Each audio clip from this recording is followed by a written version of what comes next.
Welcome to the Dirty Side of Leadership podcast with Ron and Kristin, where leadership meets entertainment. This podcast features stories with names and certain aspects that have been changed to keep submissions private. Enjoy the show. Welcome to episode 71 of the Dirty Side of Leadership podcast, where leadership meets entertainment. I'm Kristin, and as always, I'm joined by my co-host and best-selling author, Ron Ward. I had a few more adjectives. Keep going. Oh, my goodness. And for those who tuned into last week's, that will make a lot of sense for you. Yeah. Oh, goodness. I try to go in. We use a script. I try to write things like my amazing co-host and things like that. But Kristin, sometimes she's hard to fool. Not all the time, but sometimes. I have to edit out the cheese. Hey, Kristin, as you know, this is one of the most exciting topics. It's the thing that we get more requests than anything else to conduct training. Anything communication is always valuable. And frankly, if you were to go in and do a Huey level of any company out there, government, business, churches, most of the problems are miscommunications, poor communications, failure to communicate. It's always the culprit. And certainly there can be some internal program type problems, but usually it's communication. So I'm so glad that we're delving into this. Am I correct that we're going to do two parts on this? Yeah. So this is part one, and then next week will be part two, and it's going to be Ron's going to run me through a lot of what he does with his executive training and leadership courses. Yeah. It's fun. We're going to have a good time. Yeah, I'm excited. So as we dive into this, as I've already said, that poor communication is unavoidable in the workplace without proper training. And sometimes that needs to be one-on-one, and that's a hint for executive coaching. Whether you're drafting emails, attending endless Zoom meetings, or managing a barrage of Slack notifications, we're all in the communication business. And sometimes, Kristin, it's hard to decide, with the younger employees, they wanted to be communicated with by text. Right. But of course, if you've got something that you want to be more official, most people agree that an email is the best way to communicate. But the highest level is still the one-on-one communication. But I always tell people, if you're going to communicate one-on-one, follow up with an email if it's something important. This is my understanding of what we discussed today. Anyway. Yes. Oh, that's so important. So good communication is essential for success, especially in today's competitive landscape. So effective communication, it can boost productivity, satisfaction, and even close new business deals. But poor communication, on the other hand, it can make your brand look like it's run by amateurs. Absolutely. And Kristin, I'm not going to use a name here, but you've played charades, right? Oh, yeah. I've got a friend that texts me, I kid you not. It's like playing some kind of a word game. I'm going oh, what does this person mean? So I've had to say, you ever seen people who they are in the middle of a thought? Somehow they think you were in the first part of that conversation, but you weren't. Yes. They would get, I was thinking this might be the best way to go. Oh, my husband does that to me. I know exactly what he's like. We were talking about it yesterday or something. If you really get to know someone, you establish this person's either a doofus or you get to know them so well, you know what they're talking about. But there are so many times that I have to figure out, because I don't want to look stupid either. Yeah. So I'm like, is this based on a conversation we had or whatever? So I usually just type sell. Just sell. Buy, sell, trade. Yeah, that's what I'm going to start doing. Oh, my goodness. Well, I know that, when someone's not communicating properly, it can also hurt employee engagement and the bottom line. And, why is communication so important? There's a barrage of reasons, but good communication leads to enhanced productivity, happy customers, and significant cost savings. But poor communication, it's like trying to drive with a flat tire. You're not going to go far. Actually, it was kind of wild. It's hot out here. We're having a heat wave in the Northwest, and people are just not equipped for a heat wave out here. And so recently, and clearly someone had put some of that, when someone has a leak, slow leak in their tire, you can put some something in it to where it just basically fills it for a day, and you're supposed to go and then get your tire changed, but many people drive on it for far too long. So the other day we're on a walk and this car drives by and the tire just blows right in front of us and sound like a gunshot. But that's like the equivalent of poor communication. You stick this flat fix in there that's only supposed to be a short-term fix, and people just, hey, it's working, I'm just going to ride on it for as long as I can. It's going to explode sooner or later. Yeah, it can absolutely damage your brand's reputation. It's like sending your boss, you intended to send it to a colleague, like an email. I'm sure we've all done this, but you send it to your boss and it says, want to grab a drink later. That may not go over so well. Or imagine, I know someone at a company who sent an internal email to an external stakeholder. Oh, geez. And yes, and it was providing content on how to sell something, like how to manipulate almost. Oh, no. It can be interpreted that way. So yeah, that did not go well. And Kristin, I can't remember if I've ever told you this, but it's worth repeating. My first job was at Lowe's, and I'm 19 years old. And I know we've talked about some of the ethical things that happened, but I had this guy, and he was just a comedian. So one of the things you had to do was match paint. You know, there's a formula and you had to make the paint match. So they would bring in a little sample of the paint. Yes. So anyway, he's training me. I'm like 3 days into the job, and he was so much fun, but oh my God, I knew he was probably going to get fired. So there was this lady, and you could tell she seemed to be pretty distinguished. She was very well dressed, and she's, you know, remodeling her home, doing all this stuff. So she's looking at these paint. She had these little strips, and we're supposed to match it up. And she said, this is the color I want. And he's trying to help her. And she goes, no, I don't think that's it. I don't think that's it.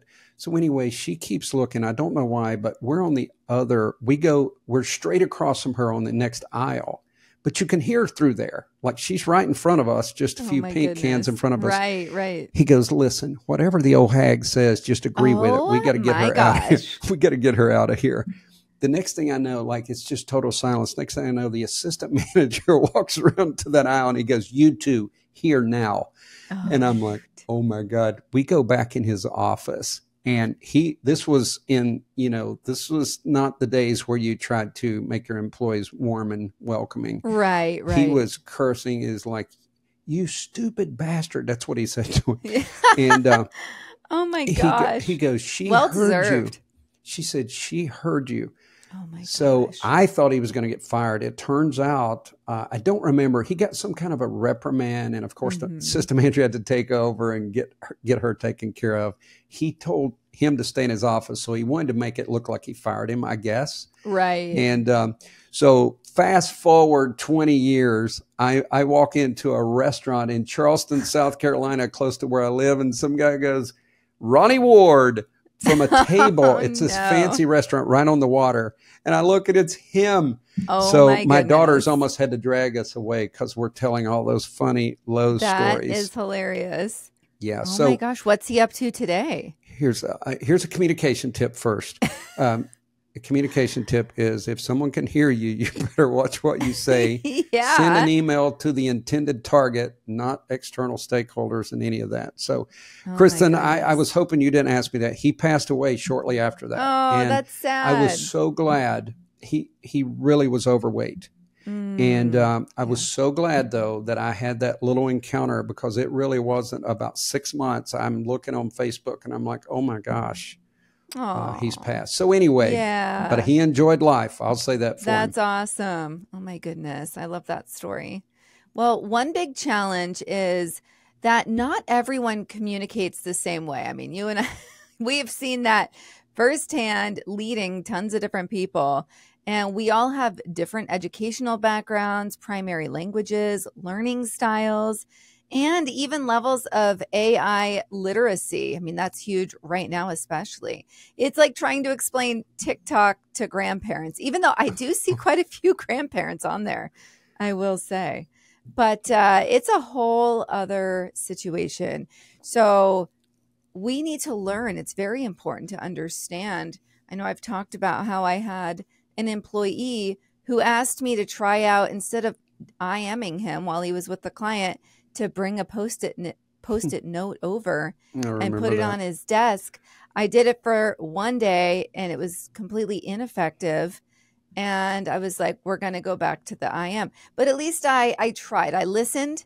I tried his style. It didn't work out. But it's things like that. You have to be willing to listen and understand what makes different folks tick. Doesn't mean you have to completely change to their style, but you just need to at least learn them.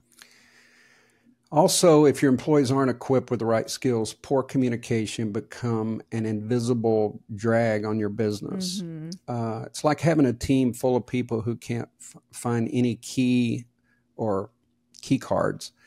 I'm sorry, keys on their keyboard. And Kristin, I want to throw in something here. This is free. If you're driving, you better pull over. Just give a signal right now because this is life-changing. Number one, there is, when you used to take, remember when you took the all the assessments, the tests when you were in school aptitude, all of that. Yeah. Comprehension is something that was taught, and comprehension is really comprehending. And I see so many people who don't listen, and I call it in training reflective listening and in executive coaching. So they don't listen attentively, therefore they can't respond appropriately. Have you ever been talking to someone and they just blurt something out and it doesn't really have anything to do with what you're talking about? Oh, it's terrible. Absolutely. So there's no better training that you can give your employees than reflective listening. That's when you repeat like the last 3 words someone said, or you ask appropriate questions. You show the right facial expressions. And I don't want to bring up something bad, but when I told you my friend passed, immediately, Kristin, you responded appropriately. Imagine, because we were in a jovial mood because it was a funny situation, but imagine if you'd have just kept laughing and say, yeah, he's hilarious, tell him hello. Oh, right. That could happen if people don't listen. And I tell managers, slow down, focus in on your staff and give them that undivided attention, but also listen reflectively so you can reflect, you can mirror the moment. And so many times we forget to do that. I really do believe, and I know that sounds simple, but if people start to practice that, and you know, Kristin, my pet peeve, so I won't go into it, but I watch reflection video or reaction videos all the time. And I watch these young people, they're watching old athletes, or I watched this female, she was watching Elvis do Suspicious Mind, and I think she started sweating in the middle of it. It was hilarious. That's funny. Yeah, but she was good. But I'm saying these reaction videos are fun to watch, but when people miss a key ingredient, I get so frustrated. Like they will say it right on the screen, then somebody will go, does anybody know what year this is? When they plainly said it's 1971 or whatever. Yeah. Practice that, people. It will work wonders for your career, life, maybe marriage. Yeah, it's that attentive listening too. It is. And, Ron and I have even talked about the fact that, we do have a rough outline of what we go off of when we put together episodes, right? And so it's like bullet points. Well, one of us, we have to know what's coming next, right? When the other is doing their segment. And so there have been times where we miss a little key ingredient, right? Because we're looking to see what we are going to cover next. And so that's something where we're aware of, and we are going to work on that as well, right? So it happens in every realm, in every layer. So, but just being aware of it is key for sure. So let's get into the nuts and bolts, starting with emails. There is the emails are the lifeblood of business communication. I mean, even today, right? So here are some tips. You want to be formal, avoid those little, emojis, right?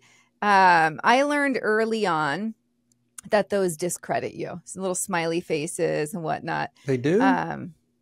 Yeah. You don't think so? In a text message. I'm just depressed, Kristin. Thank you. In a text message, that's one thing. But in an email, business email, generally you want to avoid those. But and for heaven's sake, proofread emails. This one blows my mind, Ron. I don't understand when you get an email with misspellings in it when it clearly, you know, that it was underlined in red when they hit send. And that just tells me how quickly somebody was going through it, and they didn't take the time to go click, it's red. Clearly there's something wrong with it. Let me click it. And it's as easy as that. But so no, that sends a really negative message when you don't take time to proofread your email, especially when it's in a document that is already doing it for you. So no one wants to read an email that looks like it was written by a cat. Kristin, I got to get 2 pet peeves off. Yeah. If you're telling someone you're cool or whatever, it's YOU''RE, not YOUR. I've gotten that so many times. Oh my goodness. Yeah. I started going to another pet peeve, but we better move on. But I was going to say that I confessed to Kristin, it's so funny, before we even logged on, about 4 or 5 podcasts back, she literally goes, "What do you think, Ron?" Well, I was reading ahead, and I went back and listened, Kristin, because I had no idea what you said. And I remember I just went, "Yeah, I agree." And you could have been saying, gosh, what do you think about that building burning? You know, and I said, yeah, I agree. So you're right. I have to be careful with that. But it was funny that I went back and listened. I said, I want to see what she asked me, because whatever it was, I agreed. And hopefully, even in this last episode, I missed a funny that Ron was making. And usually I really enjoy those. She did, folks. Yeah. I'm surprised you didn't bombard her with. I know. And I listened back. I'm like, yep, that one went over my head. Here's another quick one. I was just reading ahead. Yeah. Here's another quick one. And people know this, but when you use all caps, it does. It's symbolic that you are yelling at someone. Now, it's okay if you want to make a word stand out, or like the time or a date or something, to bold that. But otherwise, be careful of those all caps. Oh, my goodness. Yes. I have a friend who has a podcast, and he does his entire show note and everything in caps, like literally everything. And it like almost makes me angry, actually. Yeah, I don't like that either. I've seen it drives me nuts. All right. So let's talk about memos. So memos are slightly more formal than emails. They should be clear, concise, and to the point. And you want to remember that a memo should be as positive as possible. No one wants to read a memo that sounds like a breakup letter. And I know I've shared in recent episodes that in my last position at the bank, I worked directly with executives, and I really condensed my emails down. I'm talking, got rid of all the filler words. And because the way people at that level are communicating, and I know, Ron, you were at that level within the government, it's very concise and to the point, action oriented. And like if there's an action, it's right there, right? So there isn't fluff. And so then I started mirroring that when I was communicating with them, so that they didn't have to spend more time than needed sifting through my email. Yeah, and we talked about hedger words last week, and there's ways to really soften what should be an assertive email or an instructional, and you use so many hedger words that it just minimizes what you're trying to do. So go back and listen to that. Also, I think it's interesting, fewer and fewer people in the Gen Z category write letters.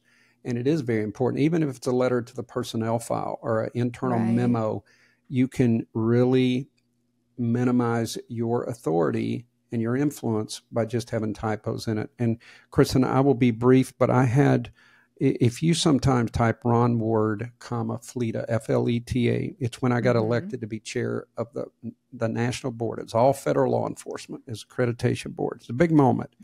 And I could use that in my marketing, but there's typos in it. It went out to all federal law enforcement in the country. Oh, no. And it's got typos, and I'm too embarrassed. I feel like if I share that, people are going to read that and think I typed it myself or something. It's embarrassing. So I did talk to the executive director. I was not nice, but it was never corrected. Wow. So you can't have things like that. I did it. I'll be honest with you. I did find another typo in another, so it wouldn't be all about me, but I was ticked. was ticked about that. Yeah. He says it's already out there, which that may be true, but I said, well, then you need better proofreading internally because we look like idiots. I was really ticked Right. about it. Yeah, that's bad. And it's really so simple to fix. I just, with one once over, The you key, can do a lot. yeah, the key is, Kristin, you got to get somebody else to read it. You get locked Yes. in your mind. I don't care how good, how effective you are writing. You have to have someone else proofread it. Right, right. No, I completely agree. So I want to talk about written letters. I mean, you're talking about that right now. And that is something I shared, gosh, early on in our episodes, that my mom, she's retired now, but she was managing a bunch of youngins. And one 25-year-old didn't know how to address an envelope. And so he didn't know how to fill out an envelope. And so she literally was teaching him how to fill out an envelope because they were sending a client a letter. And she came home and was like, oh my gosh. I'm like, that's insane. But the truth is that it's becoming just like a dying art, really. So, but in business, so when I was at the bank, we managed a lot of customer experience, and some of it does involve writing an actual physical letter, not just an electronic response. So when writing letters, you always want to determine the purpose first. And are you requesting information, providing it, conveying bad news? And you want to remember to edit, like you're saying, proofread, have somebody else. I was never too good when I had a really important letter or communication that I was sending out, even though I'm the boss. I absolutely would have one of my more meticulous employees read it. And there's absolutely nothing wrong with doing that. And once in a while they would catch something, or at least question something that they thought could be rephrased. Yeah. So if you don't do that, you might end up suggesting pubic relations instead of public relations. I mean, things like that can happen. That wouldn't be picked up necessarily by your Word document editing it because it's technically spelled properly, right? It's just the wrong word altogether. We could do a full episode on mistyped words. Oh my gosh. It happens yes. to me with text messages and all kinds of things. So, I think we're making the point here, but think about how you want to be perceived. And if you want to be perceived as a professional, as someone who has direction and clarity, then you proofread your things. You think it through, not just proofread for grammatics, but content. Yeah. A lot of times the content matters. I've seen so many people, they, like we were talking about stream of consciousness writing, they write exactly the way they would talk, but sometimes that's not appropriate, especially if it's an external stakeholder. Right. So be careful of that. Yeah. Yeah, not good. So we're going to dive into formal versus informal communication. So we want to talk about the difference between those two. Formal communication includes business emails, office memos, and reports. And these need to be precise and professional. Absolutely. And I'm glad in your notes here, Kristin, in this section, it says not too informal. And I told you this before, and I would say this to parents. I would not allow my daughters to send me a bunch of abbreviations on text messages. I made them type it out. Yes. I told them, I'm not even going to answer you. So there is no WID sent to me. I said, you can do that with your friends. I like how that rhymed, actually. It kind of did. No WID sent to me. Aces and spaces, Kristin. I'm on a like roll. It really helped them. They're both good writers. And I think we get too lazy. And the same friend that sends me text in the middle of a sentence is the same friend I get WID. Yeah. And I want to make up something, I need to come up with a cool, catchy acronym to send back to him, like NM. And he's going to go, what's that? I'm going to go, nothing much. Yeah, just start abbreviating I think everything. I'm just going to start doing it. Oh my gosh. I will be honest. Like when I was in my dating days, it knocked a guy down quite a few levels when he was abbreviating like too much, right? In a text message. Like that really bothered me. I was like, thanks TX or THX. Like, it's like really, it's two more letters. One time I will tell you this, I sent K just the letter K. K is not and my good. daughter, it's my youngest daughter, Jansen, she sent back and said, you can't type OK. So they bounce it back on me. So be careful what you project. It'll come back on you. Yeah. I have to say, I have a whole thing on K. So don't get me going. But K period, I had a roommate that would do a K period.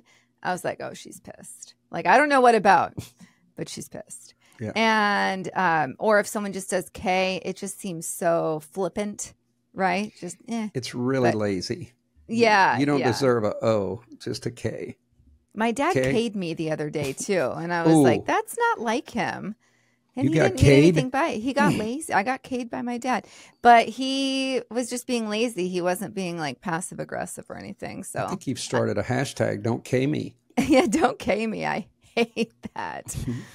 Oh, goodness. All right. I don't even know where we were, Ron. Well, we're moving into other forms of writing. Academic, I don't think we need to cover that much because you got to go whatever, I taught college for a long time. You got to use the academic standard that the college wants. Right. And most are APA, but there are other forms. So I just want to give one more tip, Kristin, I think will really help people.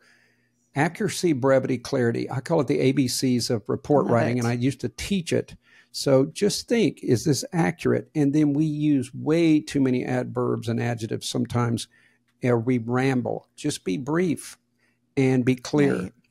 If you learn to write that way, people are going to get to the point. It's going to save you time. Remove those hedgers I talked about, and you're going to be effective. And you can apply that on anything. When I do leading a conversation in my trainings, I make sure that you understand that you can actually be the leader. Like if I said, hey, Kristin, want to meet for lunch? We've done this one other time, so I'll be brief. You might send back, sure. And then I go, where do you want to go? I don't know. Where do you want to go? And we haven't even established a time, not a place. But if I go, hey, Kristin, do you want to meet at Arby's for lunch at noon today? Then chances are you're going to respond the same way. And you're going to say no. You're going to say no. I mean, see, it's settled. Pick again. You're up, Kristin. Okay. Okay. I have to say this is communication based, and I was at church on Sunday, and there was they're looking for the pastor wants to retire, which is really sad because he's great. But so they keep trying these new guys out, right? And this guy was up there, and it was his first time ever speaking at our church. And I could not focus. I don't even really know what he was saying because he has one of those like face mics, where it's like just like a tiny little Britney Spears mic, right? Where it just kind of hits your face, and they do amazing. They pick up a lot. He had it pointed like out. So the mic that was supposed to be pretty much like on his cheek was like 4 inches out, and you couldn't hear what he was saying. So that was driving me absolutely crazy. And there were a few other things like his mannerisms. You could just tell he's not a seasoned public speaker. I could not get over the mic being in the wrong placing and therefore a low quality audio going out. It ruined it for me. And that I'm putting that under communication because that is something, especially when you're going to go speak in front of 500 plus people, shoot, even if it's, 50, you need to have these basic things down. Yeah. You need to have your mic situation figured out. You need to be running it before you actually go live. And so people like me, yes, I'm, not everyone knows about the public speaking, but it's got to be distracting for others also. So it's really important to pay attention to what may seem trivial and to ensure people that's are exactly listening. Right. And we will cover more on the verbal communication next week, folks. You do not want to miss next week. It's going to be fun, funny, and informative. Yeah, I'm excited about it. One of the ways is think about being diplomatic, avoid emotions if you can, especially if it's a work email. I tell people, you don't want to say this hurt my feelings, this frustrated me. You just need to say this was not effective and here's how we need to do it. So be careful of your word choice when you're sending these things. And also, as Kristin just said, things can be confusing and you don't want to add to that by sending generalized terms. accuracy, brevity, clarity. Yeah, I love that. So with verbal communication, I kicked it off with talking about the fill-in pastor, but everyday work life would be unimaginable without verbal communication. So we use it to make arrangements, give instructions, build relationships with supervisors, coworkers, customers. So all of it is important. So this is something you want to pay attention to and want to put time into mastering. Absolutely. And communication, if you would think of it this way, our leadership and our effectiveness is in layers. And it might be written, it might be verbal, it's all layers, and you're building your credibility. But a cool thing you can do as a boss is find out how someone likes to be communicated with and adhere to that if you can. You can't meet every little need, but if you've got someone that, excuse me, they like a text message, if it's not something you need to memorialize, feel free to do that. You can save a ton of time, and most people are checking those texts regularly. Right. So keep the professionalism, but also meet the individual needs if you can, or preferences. Right. Or Post-it notes. Or Post-it notes. Oh my gosh, that one was crazy. Okay, so effective verbal communication means basically being professional and diplomatic, avoiding emotional outbursts. You were just talking about that, Ron. It's so important, those feelings, those I statements, listening attentively and empathizing with others. Ron, do you generally find yourself yawning when those around you yawn? Oh, we all mirror, whether we do it consciously or subconsciously. We mirror other behaviors. Absolutely. Right. Isn't that interesting? Even if my dog yawns, I yawn, generally speaking. And I know I did a whole dive into that, and it's like this high empathy level, right? And not everyone's on that same level. But when we're talking about empathizing with others, like you brought it up earlier when you told me about your friend passing away, it's that responding appropriately. It's like being you have to be a verbal ninja, right? Like smooth and precise, because you don't always know. You generally don't know what's coming next. That's why it's so important to be attentive, but then respond appropriately. That's true. And Kristin, this isn't really in the notes, but I'm going to replace what we have. Yeah. You need to evaluate your emails. You have to get to know your audience. And if you're sending things and you're not getting the response you want, it might be your email, or it might be your memo, right, or maybe even your verbal communication. So always evaluate yourself. Go back and read it. Make sure that it's understood. And I'm going to tell a quick story, and we're going to kind of conclude this. But I told Kristin this, and it's in my leadership course. I had a manager. Now picture this. You're going to schedule a meeting. She sent out, hey, we need to meet on whatever the topic was. What's your day look like tomorrow? Now it's going to 5 people. Well, guess what? Their days look quite different. Yeah. So here's the kind of response you're getting. I'm free at 9, tied up at 11. The next one's like, I'm free in the morning, not in the afternoon. The other one's I'm free in the afternoon, but not in the morning. Like it was chaos, Right, 5 different responses. So I didn't even respond. I was CC'd on it. So I went and knocked on her door, and I said, hey, I'm going to give you a little tip. And I always say it's something that I learned that kind of softens the blow. Coach the coach. But I explained to her that by sending it that way, that it just creates confusion. So I said, find out who you really need to be there. Yeah. Talk to them, the primary speaker or the information holder. Find out what time they can be there. Set the meeting, and then send the invite. We're meeting tomorrow at 9. Please let me know if you cannot make it. And I said, and then take copious notes and either have that individual meet with them or you follow up with them to fill them in. Right. And I'll be honest with you, people have trouble taking direction. She didn't say a lot, but she started doing it. So that's all I was worried about. Excuse me. If people detach their pride, they would go, oh, that's great. Yeah, I'll start doing that. But yeah, anyway, I know, that's tough for lesson some. learned. Yeah, no, I think that's great. And something else that I've done in the past, obviously the best is to have a set time each week, right? But if this is where you have to come together and it wasn't expected, something I've done is had folks vote. So like a lot of people don't realize, but within Outlook, you have a vote button. So you can put together, I would say I need to put together a meeting for tomorrow. Here's 3 proposed times. And I'd have them vote. And then I would go with the one where there was the most availability. Yeah, that's good. So you can do something like that also. But I like what you're saying, because you definitely, most managers have the one person or the 2 people that they absolutely need to attend. And so you are going to cater a little bit to that schedule. Do you have to have an ID to vote, or could you just... I'm kidding.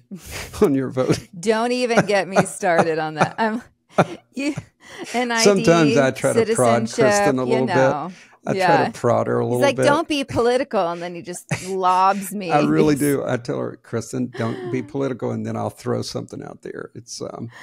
And then I pause, like, does he really want me to go there? Let's bring it home, Kristin. Sounds good. So practice makes perfect. I think this one, just to, close this up, read regularly to expose yourself to different styles and perspectives, and write as often as you can. Even Stephen King says writers should read, and the king of horror says so. Who are we to argue, right? That's exactly right. I'll make a concluding statement. You cannot separate your writing and communication from your professionalism. They're either going to pull each other up or they're going to pull each other down. So begin to work on it. If you need to work on that, from your text to your emails to your memos, whatever it is you're doing, decide what's appropriate, apply the accuracy, brevity, clarity, proofread. If it's important, get someone else to look at it, and it will serve you well. Yes, absolutely. All right, everyone, be the leader you're meant to be. We'll see you next week. The Dirty Side of Leadership podcast is brought to you by Forward Operations. If you'd like to book Ron or Kristin for speaking events, training, or executive coaching, visit forwardoperations.com. Be the leader you're meant to be.